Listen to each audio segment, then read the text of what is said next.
Hello,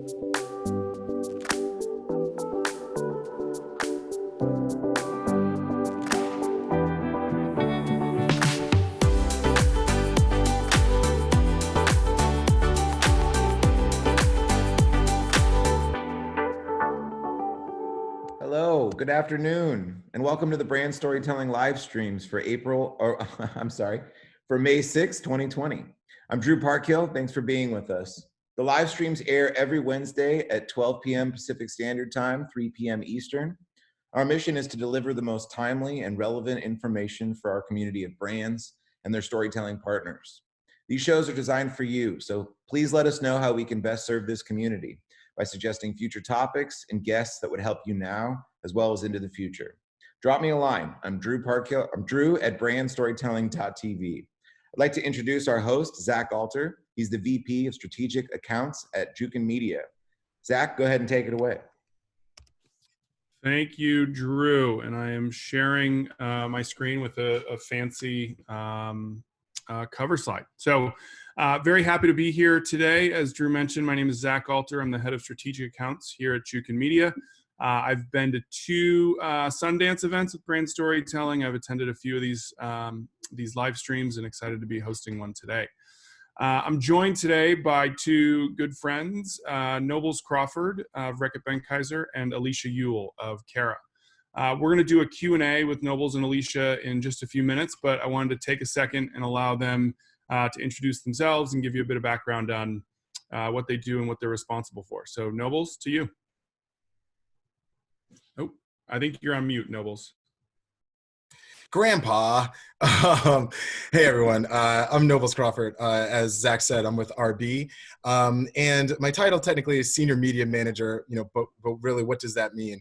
I've had a lot of cross-functional roles in my career. I've been in the business for about, I think, 14, 15 years now, and being a senior media manager at RB, which is a very entrepreneurial type of a CPG company, very streamlined, small teams, very quick to move. You need to have a lot of cross-function in this particular role that deals with not only the paid media function for our brands across every channel, but also we work with 8 different brands across our portfolio of products, also with their owned properties too. So, their own Facebook page, their website, what kind of content goes on that, even down to the technical build, making sure that we as the media team are the stewards really of the overall consumer journey to purchase, and not just the spots and dots of the media plan. So that's what I do in my particular role. I do have an expertise focus in this role on content, as my colleague over here, Alysha, does, and I'll actually hand it off to her to tell you a little bit about what she does. Hi everyone, my name is Alysha Yuille. So I work at Carat, so I'm on the media agency side, specifically at Carat Content. So we are responsible for anything that is a deeper level of storytelling, which sounds super broad, but if you just think about whatever the brand story is that we're trying to tell, or whatever that equity message is, we want that to come through the lens of storytelling, whether that could be video content, it could be experiential, it could be social, it could be through the lens of user-generated content, which we'll be talking about today, or leaning on content creators. It really is about how we bring that story to life with an audience-first perspective, because at the end of the day, we are trying to tell these stories and get as much scale as possible. So if we're producing amazing content, we want the most amount of people to be able to see it. And day to day, I look after the Procter & Gamble account. Great. Thank you guys for being here. Really excited to dig in a bit later. So we want to start today with a bit of insight. So for those of you guys who don't know, Jukin Media, our business is built around real life video or user generated video, the content that frankly folks like you and I are sharing all day, every day, thanks to these little devices that we carry around in our hands. And so certainly, for the last 10 years, we've been scouring and sourcing content from all the major video sharing platforms. But over the last 6 to 7 weeks, with all the sort of dramatically different world that we're living in, it's really sort of brought out some really interesting trends in the creation of this content, the viewership of this content, and how marketers can use them. So we've just published some insights based on those trends and data. I want to share some of that with you. And then we will lead that into a Q&A sort of panel discussion with Alysha and Nobles. So as I mentioned, we're going to talk about content creation trends, we're going to talk about viewership trends, and we're going to talk about trends in marketing. Just real quick. So if you look at a timeline since March 15th, which was sort of like when everything shut down and everyone went home, there have been these approximately 5 to 10-day spikes in trends around particular types of video content. And it's really, really interesting to see how this has evolved and how this has changed. And frankly, the silver lining of all this, I think, is the creativity of real people that we've seen, right? It really is incredible. So you sort of started, I don't know if anyone participated in or remembers the Wuhan Shake. It was like a TikTok dance craze about washing your hands and making sure you're not spreading disease and touching each other.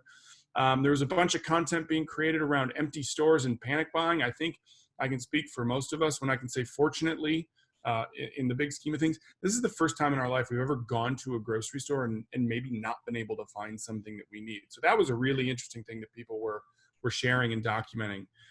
There was this trend around toilet paper juggling, like soccer or, with your hands.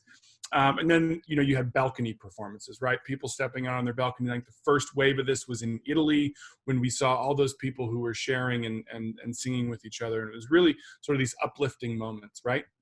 As you moved into April, you had the push-up challenge. Anyone remember that? The C10, give 10, did not participate. 100% no, not happening. And then I think my favorite, I don't know if you guys have seen this one, the kitchen cabinet drum solos. So there's a Phil Collins song, In the Air Tonight. And about in the middle of the song, there's this great like drum solo. I'm going to try to do it and you're going to laugh, but it's like do, do, do, do, do, do, do, do, do. So people were opening up all the cabinets in their homes. And when that solo hit, they were slamming them closed in line with it. And they were sharing that. There were the My Favorite Things gifts that people, this was mainly Instagram. It was sort of like an image and it said like my favorite place to travel, my favorite food. And you were placing gifts over that to share, again, just a little bit about yourself with your friends and family. There was like sort of the pics from the past trend where people were sharing graduation pictures and baby pictures. And all of these, obviously, you're just sharing stuff about yourself with people who have probably known you most of your life, but maybe not know this. And it's communal and it's community focused. And then now we obviously have these nightly hero tributes in New York City. It's the 7 p.m. tribute to healthcare workers. In the city of Chicago, folks are like lighting up their balconies like flashing their lights. I think I don't remember what time of day, but it's at some point in the evening. There's the My Quarantine character, which is inspired by the old Street Fighter or Mortal Kombat games of the past where you're selecting your character and they're sort of standing like this. There was a woman who actually made My Quarantine character, and it's a TikTok, and it's just different images of her standing there. And she's basically just in different color sweatpants. In one of them, she's got a glass of wine in her hand and a bottle of wine. And so that's been mimicked and re-uploaded and reshared a number of times. And the latest one is people dressing up to take out the trash or walk the dog, whether it's in a crazy unicorn costume or in like formal wear. So again, these are about 5 to 10-day trends that you see spike up and pop. And I don't think anybody wants to talk anymore about like curves, but these are very like high, dramatic up and down curves. That being said, there are sort of 3 ever-present, persistent themes that we continue to see throughout this time period. And they're sort of themes that you can bet on continuing to be popular among real people. One is uplifting moments. And I'm going to share some video here. I know Zoom isn't the best for video, so I won't go too long, but I do want to share some stuff. And everybody needs a break from me talking. But uplifting moments, right? These heartwarming videos. It's everything from those nightly healthcare tributes to like the drive-by birthday parties that we've seen for 6 and 7-year-olds and even 60 and 70-year-olds who aren't able to be with their family and friends. And one of my favorite ones that I've seen is this guy here. I'll just share this with you. He's pretty incredible.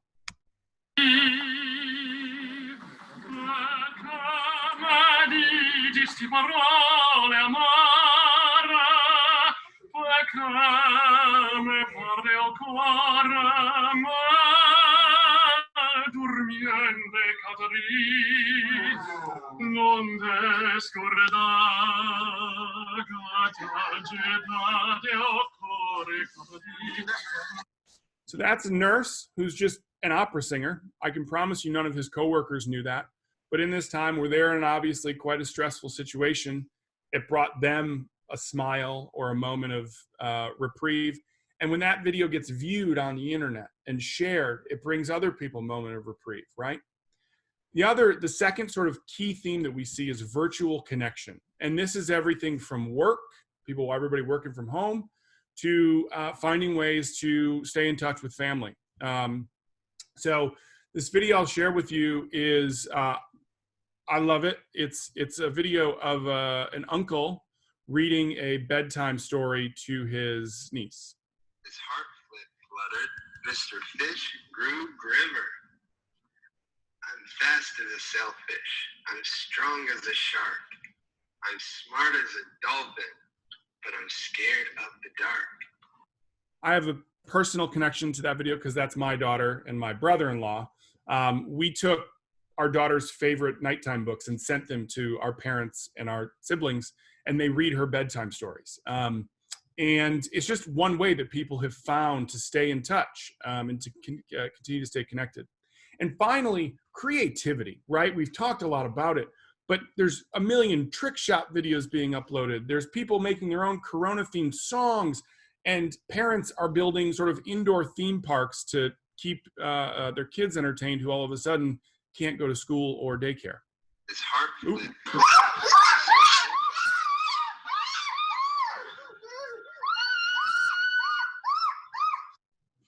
Again, so you've got all this amazing content being created. And I think there's really interesting trends and insights that we've seen around the viewership of it. Look, news fatigue is here. I think, in those first 2 weeks, everyone was trying to grab every bit of data that they could get from the news, what's going to happen. And there's still a little bit of it, but folks are tired of it. But what's really interesting is they're not necessarily tired of all COVID-related content. And what we found is that as folks continue to settle into what this new normal looks like, they've turned to different platforms for specific types of content. Facebook continues to be the home of sort of news-related content and these viral moments. YouTube has turned into the science behind COVID. We actually have a property called The Pet Collective, and we did a video, Can My Dog Get COVID? Can My Pet Get COVID? And that was the most popular video on our YouTube channel that week. Instagram has become all about, and it really is in general, quick and funny memes. And then Snapchat and TikTok, and I think if you think about the audience, this isn't all that surprising. It is 100% the weird side of COVID and quarantine life, right? And so it's all there. So what I would say is, look, COVID adjacent content is still wanted. Content on our channels that relates to COVID is averaging about 10% more views than our standard content. And that my advice to brands and to publishers even is make that COVID content as long as it's relevant and relatable to your brand, and that it's true to what, sort of the platform that you're trying to put it on. And speaking of brands, here's some of the marketing trends that we've seen. We've had the pleasure, the honor of working on a number of campaigns with Walmart and Facebook and Cox Communications and Michelob Ultra and Procter & Gamble, who are utilizing real-life relatable content in their marketing. And there's actually, I think even now, this is being spoofed. People are saying every coronavirus response ad looks the same. And many of them do look the same, but it's because it's what folks want to see and hear right now. So I think a couple of the insights that we have heard or that we sort of have developed over the last 6 weeks was really interesting is that production was impacted well before media spends. There's a new article every day, media spends down, this company's not spending. But before that, early March, late February, productions were being shut down. So that was the first impact. The second insight and what we're hearing from our partners, obviously this is sort of a duh, but messages need to adapt, right? If they're not a direct response, they at least need to be relevant to the stuff that people are going through. And speaking of what people are going through, while the impact of COVID is different to everybody, right? Everybody is impacted. And so there's maybe for the first time in ever, or at least in a long time, there's an opportunity and a responsibility for marketers to be relatable, right? There's an opportunity for marketers to be relatable to everyone because everyone's impacted by this. But at the same point, there's a responsibility for marketers to tailor their messages and to be empathetic to what consumers are going through. And the last trend of what we're seeing, and we'll use this to kick off the Q&A with Alysha and Nobles, is that if you sort of, draw that line around sort of March 1st to April 30th, it sort of seemed at that point there was like this very like wait and see approach, right? Brands were largely, it was still, not even brands. The world was largely still not totally sure as to what the long lasting or near term impact of this time would be. So there was like sort of that sit and wait and see. Early half of April is when you started to see a lot of COVID response messages hit the airwaves, hit social. That's when brands really made their reactionary plays to, here's what we need to say now. But what we're seeing now over the last 2 to 3 weeks is brands have looked and are now saying, okay, 2, 4, 6, 8 months out, how can we plan and be proactively planning for what our business is going to look like, what the larger consumer landscape is, and what the larger world is going to look like. So we're starting to see that shift into proactive planning, proactive thinking and strategy from brands. So those are, again, I didn't want to go through too many slides and information here. We're going to transition now into the panel portion of this. I'm going to stop sharing with Nobles and Alysha. And I want to start with Alysha here. So Alysha, we talked about, sort of this shift from like, the first 2-3 weeks, you're just sort of trying to absorb and understand what's going on, to reactive planning. Okay, what do we get out now? Now to thinking about, okay, what do the next, X number of months look like? As you think about your clients and P&G having a wide variety of brands and being one of the most sort of visible marketers in the world, how are you guys approaching that? Yeah, it has definitely been an interesting time. I think if we sort of start at the ground level from a Carat content and I guess a broader Carat perspective, we are always thinking audience first. And overarchingly, what we know from a content perspective is that attention isn't given, it's earned. So in order to create cut through with the content, what we do, where we show up as brands with our marketing has to provide value to people in some way, whether that be through the lens of humor, whether it's education, whether it's relatability, or even connection, because we are all craving that level of connection that we don't have at the moment. So when I think about it from a timeline perspective, in March, it was really about week by week and focusing on the immediacy of the plans that we needed to pivot from, or how we were thinking about the production that we had coming up. We had to be agile. We had to be super nimble in how we thought about production and those big scale productions that went away, that we were very much used to from a branded content perspective, and troubleshooting in real time to pivot away from them, and even how I think that even impacted our linear integrations and seeing some of the shows that we were looking to participate with take them into their own homes.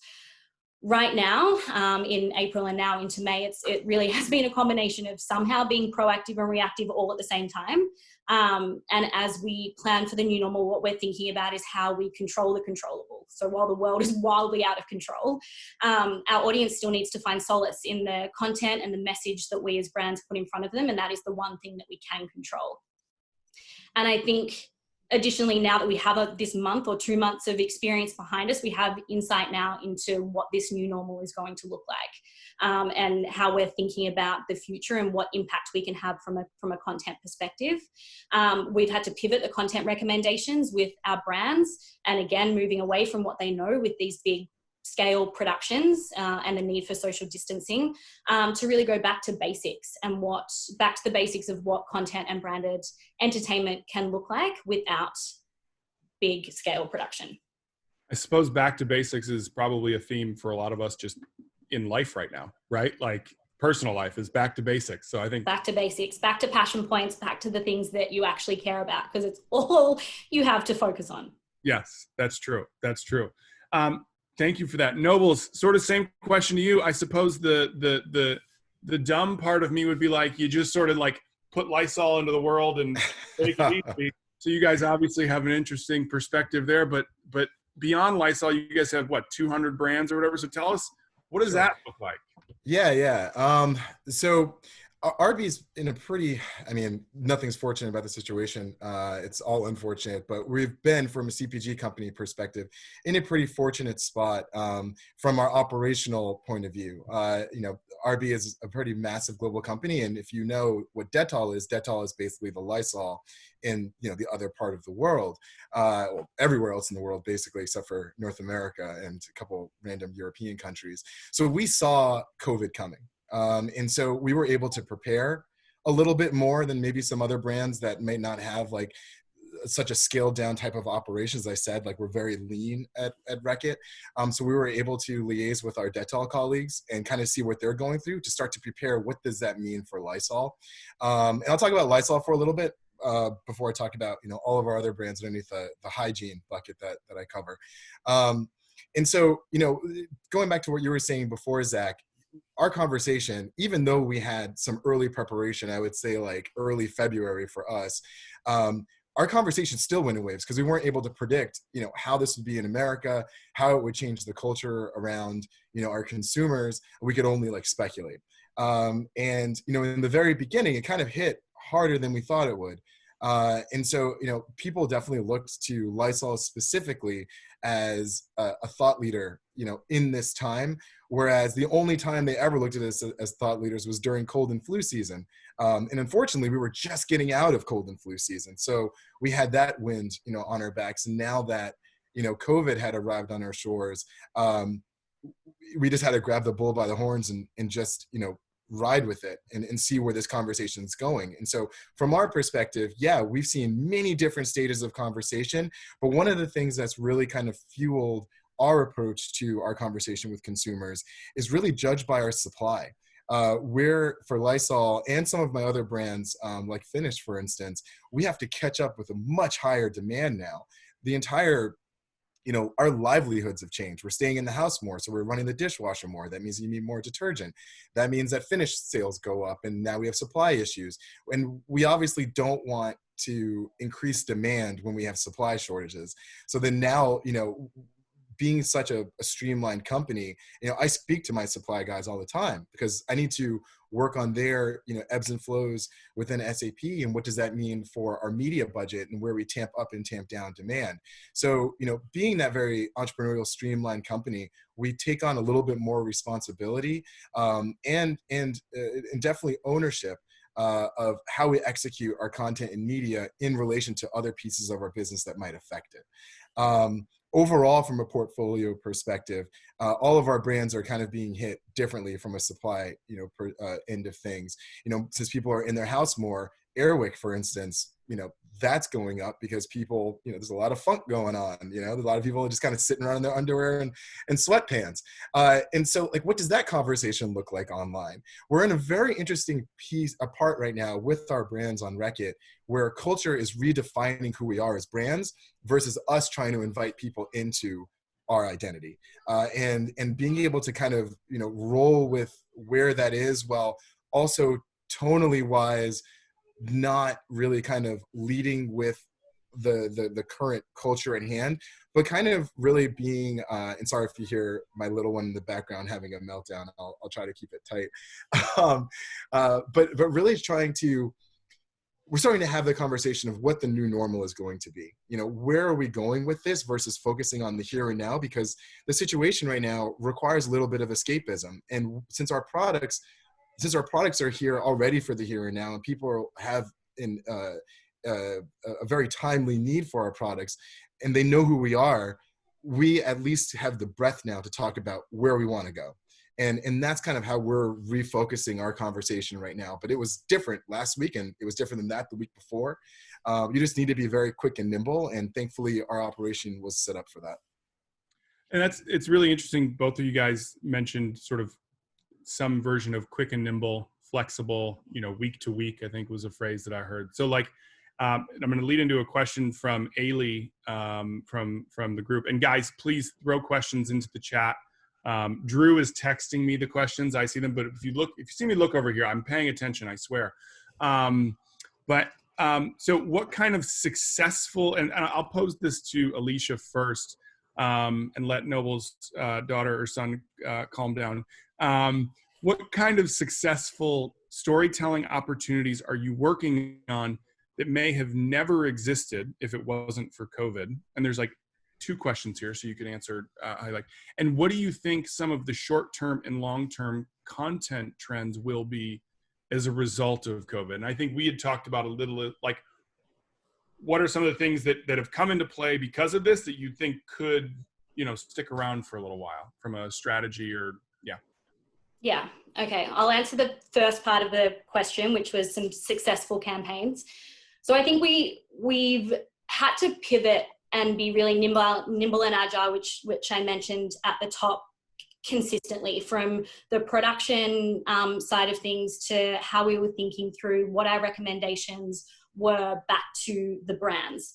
So as like people are craving this social connection, there have been programs that we're running at the moment around when we think about FOMO and things that people are going to be missing out on, whether it be graduation or like really important life moments that we don't want people to miss out on. So we're running a program at the moment with a hair care brand that is really tapping into the like graduation and making the most of that situation. We have other brands that might not have thought about like different ways in. So other hair care brands that might endemically feel like it could fit with at-home workouts, whether it might be like a dry shampoo or whatnot, that haven't traditionally played in the fitness space, like with the rise of in-home workouts or at-home workouts, which I'm certainly doing myself. We're now getting to play in that space as well. So it's just whilst the brand equity of what like each of our brands stands for, the brand purpose and the pivot to the different cultural connections or passion points has just shifted slightly. Love it. Love it. Nobles, yeah, what about you guys? Yeah. What's interesting, so for us, certainly more opportunities to have a personal connection with our consumers opened up. But I think the more interesting piece of it is that the consumers have opened up new opportunities within us as a business. We started, I would say, last year to somewhat do some focus on our owned platforms, but now with COVID and the uncertainty of the media dollars and how that would and how that would interact with consumers and how they're interacting with media these days. One thing that we saw to be more stable, to really start to develop a stronger connection with our consumers, were our owned properties. Our Facebook pages, our Twitter, never really got so much attention across our brands until COVID really hit. Because from a creative perspective, making owned creative versus paid creative for media is much different, or should be at least for your brands. And for us, owned creative is a lot more flexible and fast, especially from a legal standpoint. And CPG legal is a big deal. And so we really started to turn our focus on, okay, if we're seeing hockey stick growth with our Lysol website right now, because people want to know, like, what does a disinfectant mean versus a sanitizer? Like, what's the difference? Or, what surfaces do I need to clean that are the most touched in my house, with your spray, LDS, Lysol disinfectant spray. People are coming to us for that information now. They're not going to Amazon. They're not going, to Google. They're coming straight to Lysol.com, for instance. And so we've been pouring resources now into really kind of sprucing up the content, look and feel of our own properties, mostly in social, because as you said, there's a heightened amount of interaction on social now from people because they're in the home all day. And so, as we start to pump out content there and having these like literally one-to-one conversations with consumers, we're starting to get more ideas on how our media in the second half and a little bit here in the end of Q2 can start to take shape once we turn the jets back on. And supply feels, in a very solid spot, it's sometime around there. So, it's really interesting. So yeah, for us, I would say like the opportunity is mostly within our own ecosystem and how we, project ourselves. And this also directly ties into first-party data, which we're very, very hot on as a company for like the last year and a half in terms of really sprucing up our DMP and such. Now that we have that hockey stick growth across almost all of our websites, giving a better experience, you know, to something that Alysha said before about, you know, how attention is earned. You know, once they now do come in our ecosystem, we want to make sure that we have the things there that they're looking for, or even to stumble upon, so we can continue to collect that data to give them better marketing when we figure out where the conversation's going. Love it. Love it. Yeah, that's really interesting. You know, it almost feels like, and this is sort of one of the things that we found in our research, is that, like I said, there's an opportunity and a responsibility for marketers to be authentic and relatable, but it almost feels like in some ways, at least in the case of Lysol, you've been able to get closer to the consumer, right? Like if they're seeking you out, and I imagine, Alysha, like dry shampoo, people are probably thinking like, well, and I have no idea what I'm talking about here. But people are probably thinking like, how do I use this, right? Like I need to, people have needs now that they haven't necessarily had in the past. And I think that probably puts brands in a position to be authorities, to be, serve as a utility for consumers. So I suppose, has that been a shift? There's the idea of branded entertainment, which I think is still very real. And then there's sort of, authority-based or utility-based branded content. So have you seen a shift? And this is sort of Beth asked a question, and it's sort of what I'm asking here. Is it regarding branded content, is this something your brands are still considering during this time? I think we've gotten a solid yes. But if yes, what is the tone of that creative based on the current climate? Yeah. I think when I say back to basics content, I think what that really means is utility-based content. So it's how are we solving the need or the problem or the lack of knowledge for our audience. And if we think about as consumption habits have really changed over the past couple of months, like any of the content that we're producing, like has to entertain, has to be relevant, and position our brands in the places and spaces where our audience is already choosing to be. So if they're coming for education content on how to use dry shampoo, if they're coming for shaving, which is they're probably not at this point because who's shaving, we need to be providing that value-based solution wherever they are.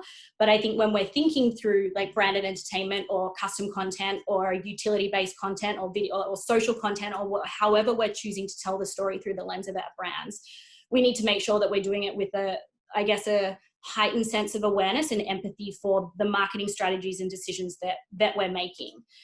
We need to make sure that the content that we're producing resonates and cuts through, because that with attention spans less than a goldfish, which is terrifying. We have to provide value to make that impact, and making sure that with or without Corona, that what the content that we're putting out there still makes sense, but at the same time recognizes that each person's journey has been different. So again, it comes back to like controlling the controllable at the end of the day, and like inserting our brands, I guess, in new and maybe sometimes not new creative ways, whether that be, it could be evergreen content, it could be utility-based content, or it could be content that already exists and we're using post-production technology to insert our brands. That's sort of how we need to be thinking about what the impact is going to be. And for us, like you had something up earlier in your case study, Zach, about being COVID adjacent. We're kind of beyond, except for Lysol, our brands are beyond talking about situation at hand, and we're really focused on what does the household look like, of the near future. Let's say Q3 through the end of 2021, because this will still very much be in conversation, and it's changed the way that people are lifestyles of people. And what's pretty interesting is that before COVID became such an overarching piece of our lives, we as brands really needed other brands to usher us into particular conversations. But now that people are coming to our brands for thought leadership and advice, we're now in a position where we can start to speak for ourselves in certain situations. A great example of this is actually Resolve, one of the brands that are underneath my portfolio. So for Resolve, last year they switched up into really kind of focusing on their pet cleaner benefit in terms of like our pet line. And we worked with the Dodo on a very awesome broad campaign to at least begin the conversation as a brand there. But now what we're starting to see is people coming to us, you know, to our Facebook page, like pinning some of the things that we put for Pinterest, but they're wondering, you know, what do I do when my dog hits my wine glass on my Oriental rug, right? That's not COVID related, but now that you're in the house a lot more with your animal or your furry friend or whatever you got, because, you know, the birds too that, you know, fly around houses. We get some wild stuff, trust me. Like more messes occur. And in that case, it's like, yeah, we can talk about messes all day, every day, but we never were really able to, people never really came to us about messes that weren't related to pets. But now that you're in our space again, yeah, let's have a conversation. So it's really interesting to see that people are starting to, you know, even for the consumer, you know, as you said, they're going back to basics. It's like when they have a mess, they think of resolve and not just, you know, where we're trying to go with our media, for instance. So we have to kind of roll with those punches, kind of see where the consumer needs us and then custom fit our content to those. Obviously, you know, recognizing that, you know, you can't be, you know, super hyper personalized one-to-one every time because you just don't have enough resources, human nor monetary, to do that. But when themes come up that would have never been in our media plan, but we know that we can service to some type of a scalable level, we make that now. And before it would have been a little bit more rigid, but now we're much more fluid in meeting that demand. Have you found, and I know that this can border on proprietary, so feel free to answer as broadly as possible. Have you found that there's more urgency, like that organizations, I don't want to say have loosened up a bit, but that you're finding a collective desire, ability to move faster and quicker? For us, I would say it's actually the opposite, because right now, like again, like legal and CPG, when I have to bring some of my influencer stuff to legal or some of the content that we're going to put on social, we got to be extremely tight right now because, you know, there's so much misinformation out there. We don't want to lead people astray with our comms, and so it's a bit slower when it comes to review, but we're still moving faster than previously when it comes to ideation and getting ideas greenlit. And so, you know, it's where the speed is coming from that's definitely different than before. But legally wise, it is a little bit longer now than it was in the past, but still overall, because the speed of getting these projects greenlit is much faster. Sure. Makes sense. Makes sense. All right. Well, we got one more question left, and this one is of a personal nature. So we talked about all these trends that are cropping up and how people have changed their content consumption, how people have changed their content creation. Have you found personally, like, I suppose, have you participated in any of these, the ones we mentioned, or any other trends, so like content trends? And have you found that you're creating or consuming content differently or more? Alysha, I'll start with you. Like, you said you worked out today, so I'm guessing you were all up in that push-up challenge, weren't you? I actually did not participate in the push-up challenge. My push-up form is not the best. That doesn't need to be seen by my literal tens of fans. I think, yeah, so no, I haven't participated in any of the challenges. But if I think about, like, one of the challenges that you didn't cover that has sort of popped up in the last week that I'm very into was the boss bitch fight challenge, which was all the celebrity women and their stunt doubles. And I think that's just like one really good example of the pass the baton content, user generated content that we're seeing. And I think what I love most about it is just like simple, easy joy. It's sort of still giving people what they want, but adapting to this new normal of quick editing together of content, which just really goes to show that storytelling and delivery and surprise and delight is really at the forefront of entertainment and what we all really need right now. Perfect. Nobles, I mean, I got a 4-year-old and a 2-year-old in a 2-bedroom New York City apartment. I'm just trying to survive, man. I ain't got no time for challenges. I'm just playing. I haven't done any challenges, but I definitely like consuming the content. I got a good friend, Ray Green, that's got a really awesome Instagram right now. He's doing all of them, and it's really, really awesome. But yeah, man, I have no time for challenges. You know, it's really interesting, the people's experiences. I was speaking with some friends the other day. where it's like, yeah, you know, I got 2 kids, but it doesn't mean that someone without kids has, you know, a hard time, has an easy time. Everyone has a lot of challenges that we wouldn't think we would have. And it's really interesting to see how all of us are coping with it. You know, a lot of folks are a lot more creative and finding different outlets there. For me, I'm diving head deep into news. I mean, we're living in history right now, so I want to make sure to get all the news I can, you know, globally and everything. So it's really interesting. You know, I appreciate the challenges. It gives people like me an escape, but I ain't got no time for challenges, bro.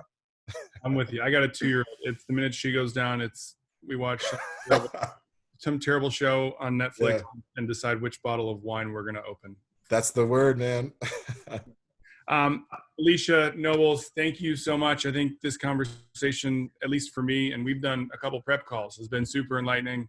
You guys are in the eye of the storm, so to speak, on this one. So thank you for taking the time and talking to the brand storytelling community. At this point, I think I'm supposed to kick it back to Drew and probably go on mute. So thank you, everybody, for attending and listening to what we had to say. Yeah, thanks. Thanks.